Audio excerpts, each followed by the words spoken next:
Lunedì 26 giugno, Santi Giovanni e Paolo, martiri. È il 177° giorno dall'inizio dell'anno, ne mancano 188 al termine. Il sole sorge alle 5:23 e tramonta alle 21:03, la luna si leva alle 13:22 e tramonta all'1:04.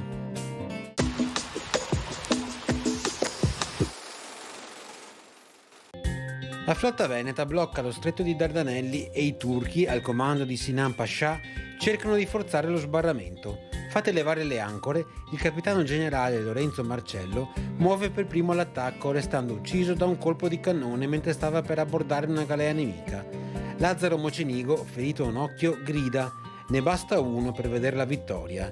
Dopo 7 ore lo scontro ha termine con la sconfitta dei turchi, che hanno subito gravi perdite, 80 navi affondate o catturate e 10.000 morti.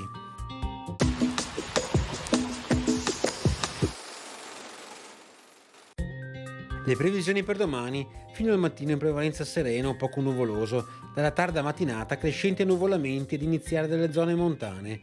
A partire dalle ore centrali aumento della probabilità di precipitazioni anche a carattere di rovescio o temporale, dapprima sulle zone montane sulla pianura settentrionale e dalla sera anche sul resto della pianura.